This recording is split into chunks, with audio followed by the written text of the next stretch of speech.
Let's talk about some tactics that narcissists and psychopaths use in the early stages of dating or a relationship in order to gain power and influence quickly. Number one is mirroring, where they pretend to have all of the same hobbies, interests, outlooks on life, religious and political beliefs, etc., in order to create the illusion of a deep connection. And this can also go as far as mirroring your insecurities or your traumas. Number two is inserting themselves into your routine really quickly. This is so that you get really used to having them there reaching out all of the time, so that when they then do their switch up and start pulling away, you scramble desperately to make up the difference.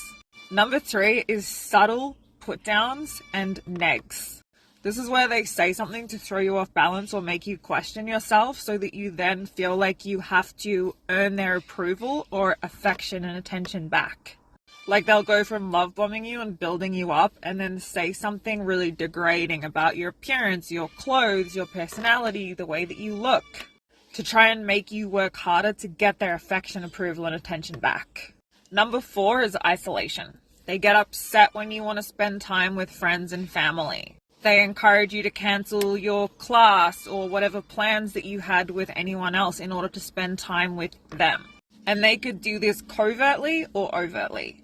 Number five is rushing physical intimacy. They want to get you in bed as quickly as possible because they know that that's going to make it really hard for you to discern and maintain boundaries. And they can overwhelm you with physical affection and push your boundaries in order to get the dopamine and oxytocin going to create that chemical bond that's going to cloud the fuck out of your judgment. Number six, and this goes along with a number of the previous points, is subtle boundary pushes early on. They want to see how far they can push you and how high your walls are. This might look like not taking no for an answer when they say they want to pick you up and you say, I'd rather drive myself, and they insist. Or they want to come into your house at the end of the date and you say no and they insist. Or you're a vegetarian and they push you to eat meat. Or you don't drink alcohol and they push you to take a sip of the alcohol. Number seven, and this is also a boundary push, they trauma dump early on. They talk about their crazy ex, that their ex was a narcissist. They tell you they had a terrible childhood, that their parents and their family are awful. Because they're testing your empathy, they're setting up the excuse for their terrible behavior down the line in advance, and they want to see if you will then share all of your deepest, darkest secrets and traumas in return.